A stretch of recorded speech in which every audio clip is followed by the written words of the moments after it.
러시아 여군들이 한국에 와서 보인 반응이 정말 충격적이었습니다.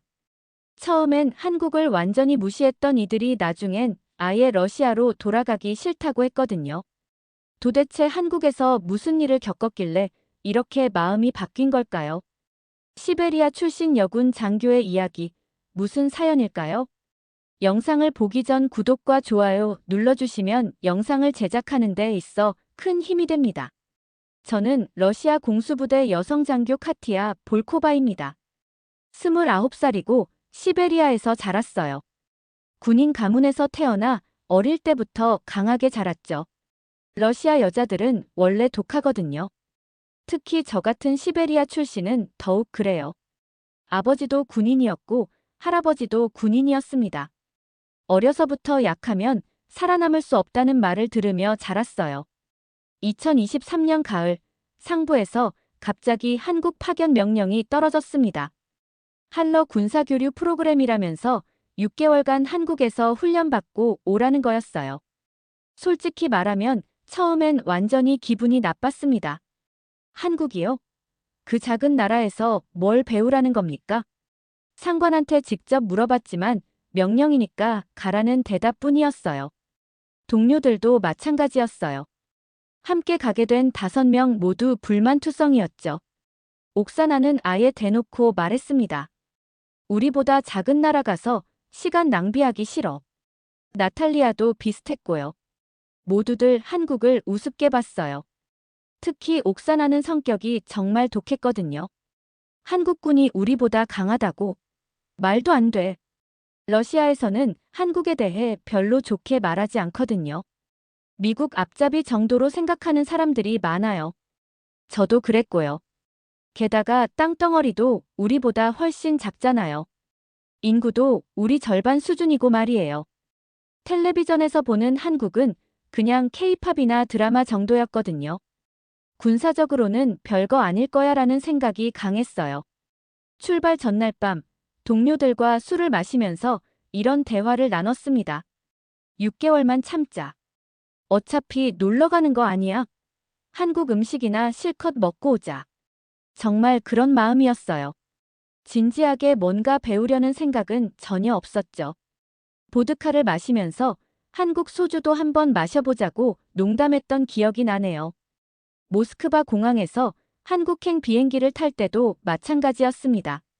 기내에서 한국 승무원들을 보면서도 저렇게 작고 연약해 보이는데 우리한테 뭘 가르치겠어 하는 생각뿐이었어요. 정말 무례했죠. 비행기 안에서 한국에 대한 자료를 좀 읽어봤는데 별로 인상적이지 않았습니다. 경제 규모가 꽤 크다고는 하지만 러시아만 하겠어요.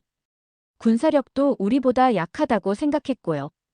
그냥 미국 덕분에 발전한 나라 정도로만 여겼어요. 인천공항에 도착하기 직전까지도 저의 생각은 변하지 않았습니다. 오히려 더 확고해졌죠. 빨리 6개월 채우고 러시아로 돌아가자. 집이 최고야.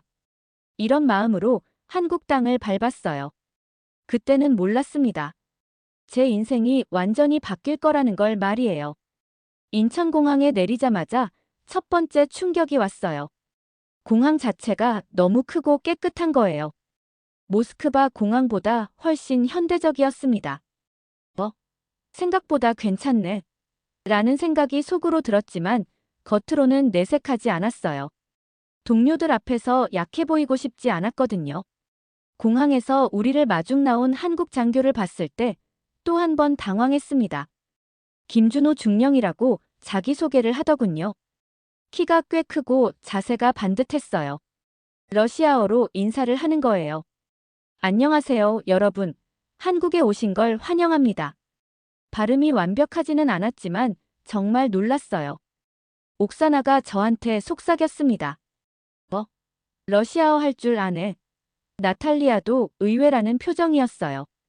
솔직히 한국 사람이 러시아어를 할 거라고는 전혀 예상 못했거든요. 김준호 중령은 미소를 지으면서 말했어요. 여러분을 위해 6개월 동안 공부했습니다. 버스를 타고 기지로 이동하는 동안 창밖을 보니 또 놀랐어요. 도로가 정말 깨끗하고 질서정연했습니다. 신호등도 잘 지키고 차들도 깔끔하더군요. 러시아와는 완전히 다른 모습이었어요. 여기가 정말 우리보다 작은 나라 맞나? 하는 생각이 들기 시작했어요. 기지에 도착했을 때는 정말 입이 다물어지지 않았습니다. 시설이 어마어마하게 좋은 거예요. 우리 러시아 기지와는 비교가 안 되더군요. 깨끗하고 체계적이고 모든 게 최신 시설이었어요. 특히 여군 전용 시설이 따로 있다는 게 가장 놀라웠습니다. 안내를 받으며 숙소로 가는데 김준호 중령이 말했어요. 여군분들 편의를 위해 별도로 준비했습니다. 불편한 점 있으면 언제든 말씀해 주세요. 러시아에서는 여군이라고 특별 대우 받은 적이 없거든요. 남자들과 똑같이 취급받는 게 당연했는데 말이에요. 숙소에 들어가니 더 깜짝 놀랐어요. 개인 침실에 개인 화장실까지 있는 거예요. 에어컨도 있고 와이파이도 빵빵하게 터지더군요. 옥사나가 침대에 벌러덩 누우면서 말했습니다. 야, 이거 호텔 아니야? 저녁 식사 때 또 한 번 충격을 받았어요. 식당이 정말 깨끗하고 음식 종류도 엄청 많았습니다. 한국 음식뿐만 아니라 러시아 음식도 준비되어 있더군요. 김준호 중령이 설명해줬어요. 여러분이 적응할 수 있도록 고향 음식도 준비했습니다. 첫날 밤 침대에 누워서 생각해봤어요. 뭔가 예상과 다른데 한국을 완전히 우습게 봤는데 시설도 좋고 사람들도 친절하고. 하지만 아직은 경계심이 더 컸어요. 겉모습만 그럴 수도 있다는 생각이 더 컸죠. 첫 주가 지나고 주말이 되니까 김준호 중령이 갑자기 제안을 했어요. 시간 되시면 저희 집에 한번 놀러 오세요. 부모님도 러시아 분들 뵙고 싶어 하세요. 솔직히 처음엔 거절하고 싶었어요. 왜 굳이 개인 집까지 가야 하나 싶었거든요. 하지만 다른 동료들이 가자고 하니까 어쩔 수 없이 따라갔습니다. 김준호 중령 집에 도착했을 때 첫 인상은 아담하네였어요. 러시아 집들보다 훨씬 작았거든요. 하지만 정말 깔끔하고 따뜻한 느낌이었습니다. 현관에서 신발을 벗으라고 하더군요. 러시아에서도 그렇게 하긴 하지만 뭔가 분위기가 달랐어요.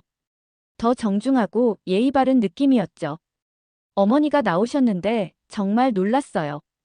60대 정도 되어 보이는데 엄청 밝고 활기차셨거든요. 러시아어는 못하시지만 몸짓으로 환영한다는 표현을 계속 하시더군요. 어서 와요. 어서 와요 하면서 손을 잡으시는 거예요.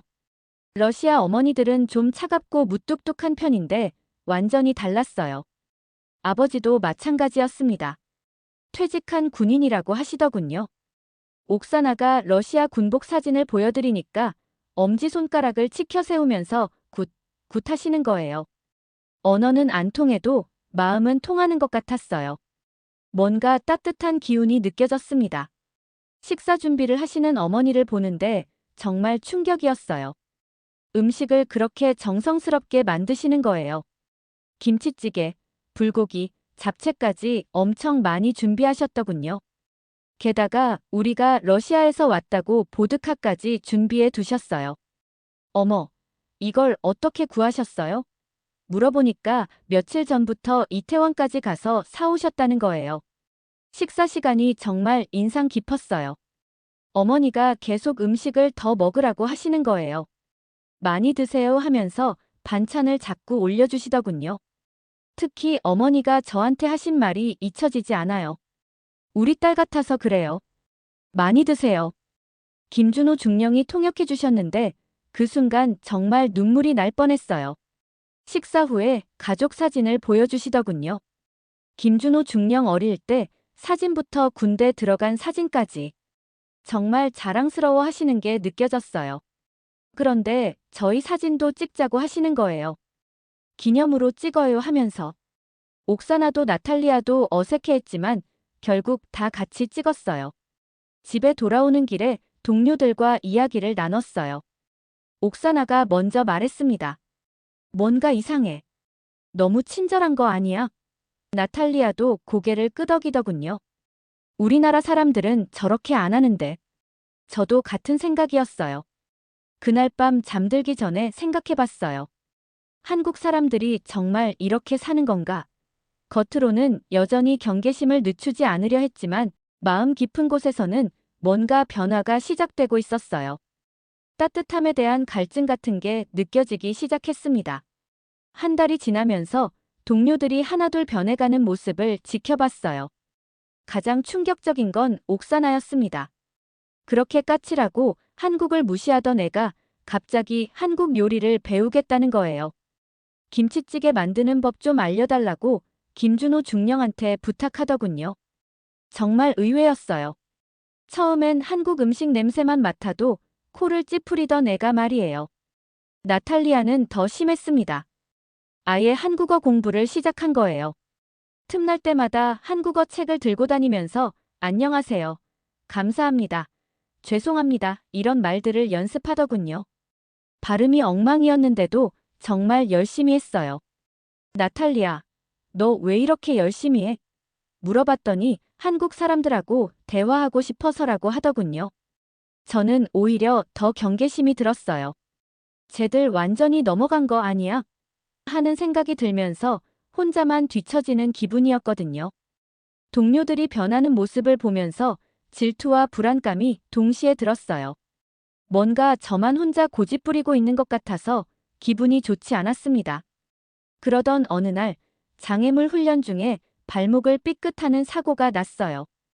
별거 아닌 부상이었는데 김준호 중령이 완전히 난리가 났더군요. 병원에 가야 합니다 하면서 바로 차를 불러서 데려갔어요. 러시아였다면 좀 참아라. 군인이 그것도 못 참나 하고 끝났을 텐데 말이에요. 병원에서도 정말 놀랐어요. 의사 선생님이 엑스레이까지 찍어보고 정말 꼼꼼하게 진료해 주시더군요. 김준호 중령은 계속 옆에서 통역해주면서 걱정하는 모습을 보였어요. 많이 아프세요? 괜찮으세요? 계속 물어보는 거예요. 이런 대접을 받아본 적이 없어서 당황스러웠어요. 병원에서 나오는 길에 김준호 중령이 말했어요. 카티아 씨가 다치면 저희가 러시아에 어떻게 설명하겠어요. 여러분은 소중한 손님이에요. 그 말을 듣는 순간 가슴이 뭉클했어요. 진짜 걱정해주는 마음이 느껴졌거든요. 러시아에서는 상관이 부하 걱정을 이렇게까지 해주지 않아요. 며칠 후 김준호 중령이 또 제안을 했어요. 서울 구경 한번 해보시겠어요? 주말에 시간 있으시면 안내해드릴게요. 동료들은 당연히 좋다고 했고 저도 어쩔 수 없이 따라가게 됐어요. 사실 조금 궁금하기도 했거든요. 서울이 정말 어떤 곳인지 말이에요. 지하철을 처음 타봤는데 모스크바 지하철보다 훨씬 깨끗하고 현대적이었어요. 사람들도 질서정연하게 줄을 서서 기다리고 서로 배려하는 모습이 정말 인상적이었습니다.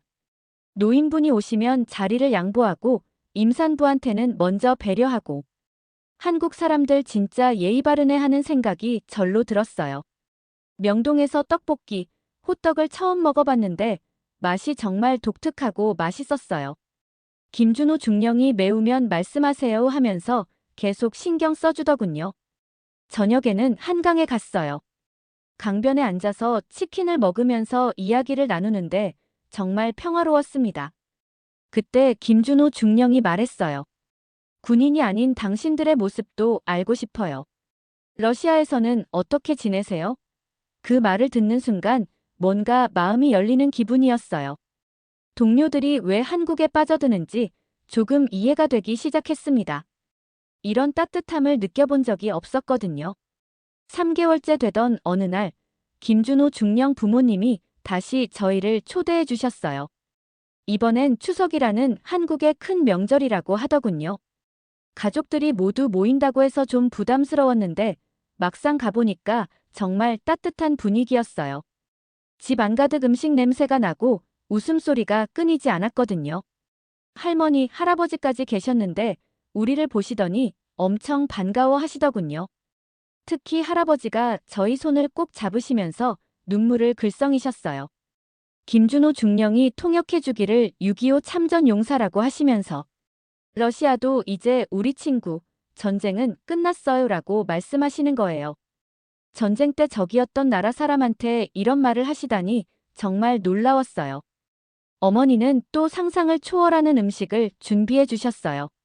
송편, 전, 갈비찜, 나물 반찬까지 한 상 가득 차려놓고 많이 드세요. 우리 딸들 하시는 거예요. 그 말을 듣는 순간 눈물이 핑 돌았어요. 시베리아에서 자란 저한테는 너무 따뜻하고 낯선 말이었거든요. 친딸한테도 이렇게 따뜻하게 대해주지 않는 러시아 어머니들과는 완전히 달랐어요. 김준호 중령 여동생도 처음 만났는데 대학생이더군요. 러시아에 엄청 관심이 많다면서 이것저것 물어보더라고요. 러시아 겨울은 정말 영하 40도까지 내려가요? 보드카는 매일 마셔요? 곰이 길거리에 나와요?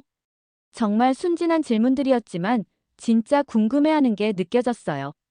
저희가 러시아 전통 춤을 보여드렸더니 박수를 치면서 좋아하시더군요. 할머니가 우리도 강강술래 보여줄게요 하시면서 온 가족이 손을 잡고 돌면서 노래를 부르시는 거예요. 옥사나와 나탈리아도 신기해하면서 따라했어요. 언어는 달라도 마음은 통하는구나 싶었어요. 식사 후에 온 가족이 사진을 찍는데 저희도 함께 찍자고 하시더군요. 이제 진짜 가족이에요 하시면서 저희를 가운데 세우고 사진을 찍었어요. 옥사나가 저한테 속삭였어요. 카티야, 여기 사람들 진짜 다른 것 같아. 우리를 진짜 가족처럼 대해줘. 저도 같은 생각이었어요. 이런 가족의 온기를 느껴본 적이 없었거든요. 러시아에서는 가족끼리도 이렇게 다정하게 지내지 않아요. 특히 시베리아 사람들은 감정 표현을 잘 안 하거든요. 하지만 여기서는 서로 안아주고 웃고 정말 자연스럽게 사랑을 표현하더군요. 집에 돌아오는 길에 김준호 중령이 말했어요. 부모님이 정말 좋아하세요. 다음엔 더 자주 오세요. 우리 집 문은 언제나 열려 있어요. 그 말을 듣고 마음이 정말 따뜻해졌어요. 러시아에서는 이런 대접을 받아본 적이 없었거든요. 외국인을 진짜 가족처럼 대해주다니. 그날 밤 숙소에서 동료들과 진지한 이야기를 나눴어요. 나탈리아가 먼저 말했습니다. 나 정말 여기서 계속 살고 싶어. 옥사나도 고개를 끄덕이더군요. 러시아 돌아가면 다시 차가운 일상이잖아. 여기가 훨씬 좋아. 저도 마음속으론 비슷한 생각이 들기 시작했어요. 한국에서 진짜 제 자신을 찾은 것 같았거든요. 6개월 파견 기간이 끝나갈 무렵 마음이 정말 복잡했어요. 돌아가기 싫다는 생각이 확실해졌거든요. 하지만 어떻게 말해야 할지 모르겠더라고요. 러시아로 돌아가서 다시 차가운 일상으로 돌아간다는 게 상상이 안 됐어요. 여기서 느낀 따뜻함을 포기하고 싶지 않았습니다. 마지막 주가 되자 김준호 중령이 저를 따로 불렀어요. 카페에 앉아서 진지하게 이야기를 나누자고 하더군요. 카티아 씨, 솔직한 마음을 말씀해 주세요. 한국에서의 6개월이 어떠셨나요? 그 순간 더 이상 참을 수 없었어요. 눈물이 핑 돌면서 진짜 마음을 털어놨습니다. 중령님, 저 러시아로 돌아가기 싫어요. 김준호 중령이 놀란 표정을 지었어요. 정말요? 왜요? 저는 솔직하게 다 말했습니다. 러시아에서는 제가 그냥 군인 카티아였어요. 하지만 여기서는 한 사람으로 존중받았거든요. 가족의 온기도 느꼈고 진짜 행복했어요. 김준호 중령이 진지하게 들어주더군요. 그러더니 조심스럽게 물어봤어요. 그렇다면 한국에 남는 방법을 찾아보시겠어요? 그 말을 듣는 순간 가슴이 뛰었어요. 정말 그럴 수 있나요? 물론 쉽지는 않겠지만 방법은 있을 거예요. 동료들도 비슷한 마음이었어요. 옥사나는 아예 대놓고 말했습니다. 나 한국 시민권 따고 싶어. 여기서 결혼해서 살고 싶다고. 나탈리아도 한국어 더 배워서 한국 회사에 취직하고 싶어라고 했어요. 5명 중 4명이 한국에 남고 싶어 했습니다. 김준호 중령이 여러 방법을 알아봐 주었어요. 한국어 연수 프로그램 참여, 문화교류 활동, 그리고 장기 체류 비자 신청까지. 시간은 걸리겠지만 여러분이 정말 원한다면 도와드릴게요라고 약속해 주었어요. 몇 달 후 정말 기적이 일어났어요. 한러 문화교류 프로그램에 선발된 거예요. 1년 더 한국에 머물면서 한국어와 한국 문화를 배울 수 있게 됐습니다. 그때 김준호 중령이 저한테 고백을 했어요. 카티아 씨, 저도 솔직히 말하면 당신이 떠나는 게 싫었어요. 처음엔 그냥 업무였는데 시간이 지나면서 정말 소중한 사람이 되었거든요. 함께 있으면 편안하고 행복해요. 그 말을 듣고 저도 제 마음을 알게 됐어요. 김준호 중령을 그냥 동료가 아닌 특별한 사람으로 생각하고 있었다는 걸 말이에요. 저도 마찬가지예요. 중령님이 없었다면 한국을 이렇게 좋아하지 못했을 거예요. 그렇게 우리는 서로의 마음을 확인했습니다. 사랑이라는 감정이 이런 거구나 싶었어요.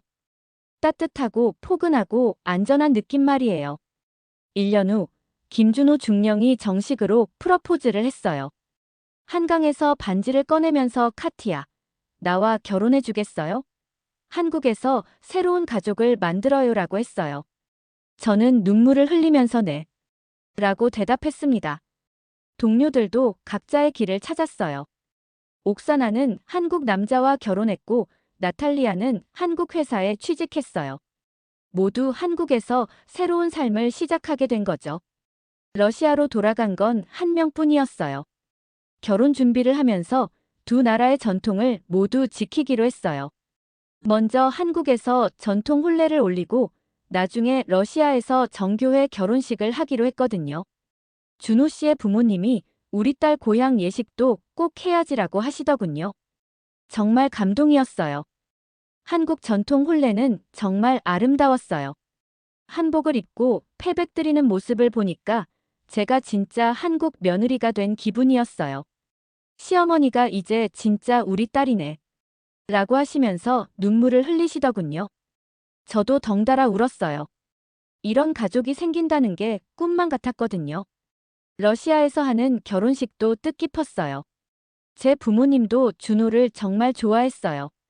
특히 아버지가 사위복이 있다면서 준호를 아들처럼 대해주시더군요. 준호도 러시아 전통을 배우려고 정말 열심히 했어요. 보드카 마시는 법부터 러시아 인사법까지 다 익혔어요. 신혼생활을 시작하면서 가장 좋았던 건 두 나라 문화를 섞어서 사는 거였어요. 아침엔 한국식 된장찌개 먹고 저녁엔 러시아식 보르시 끓여 먹고 준호가 러시아 요리를 정말 좋아했어요. 카티아 요리가 세상에서 제일 맛있어. 라고 하더군요. 1년 후에 임신 소식을 알게 됐어요. 아이 이름을 뭘로 지을까 고민하다가 준호가 제안했어요. 하늘이 어때요? 하늘은 러시아와 한국을 연결해 주잖아요.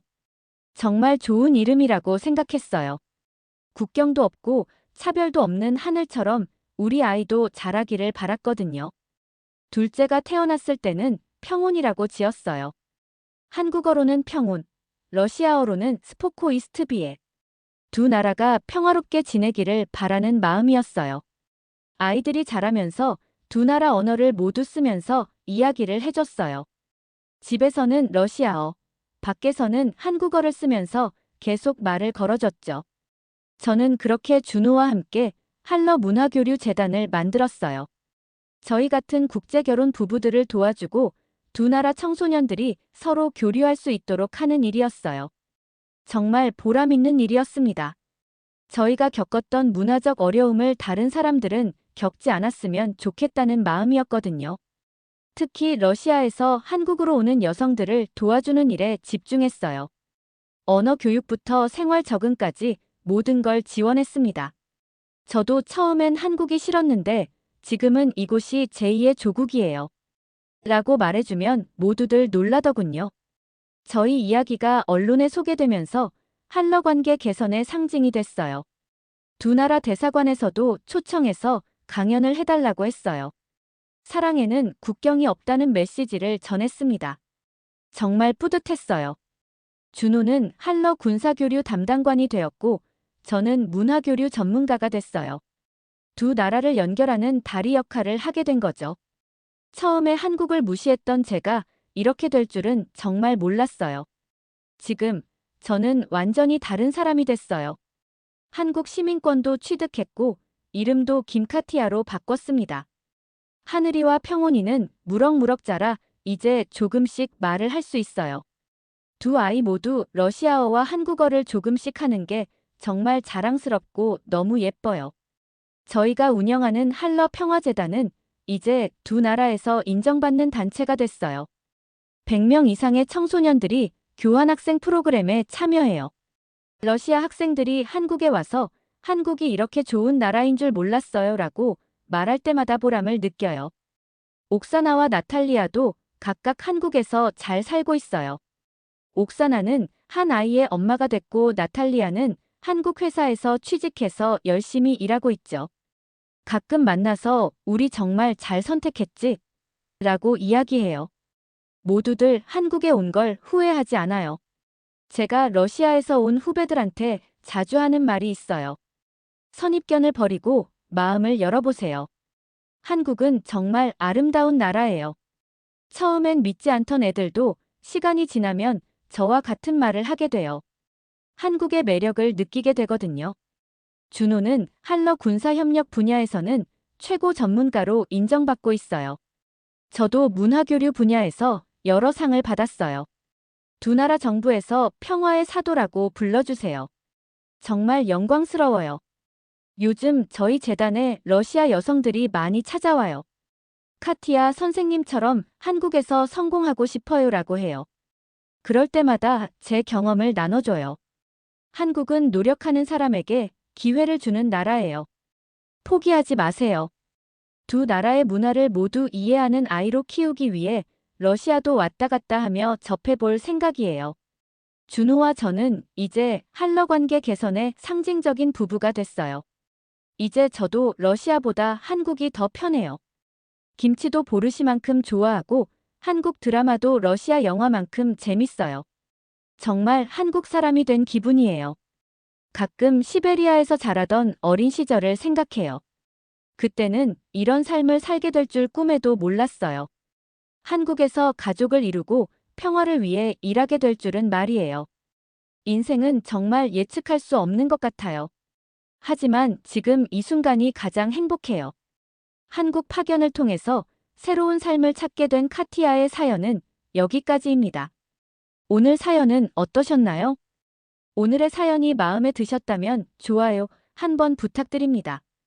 여러분의 좋아요와 구독은 영상을 만드는데 큰 힘이 됩니다. 긴 영상 시청해주셔서 감사합니다. 오늘도 행복이 넘치는 하루 되세요.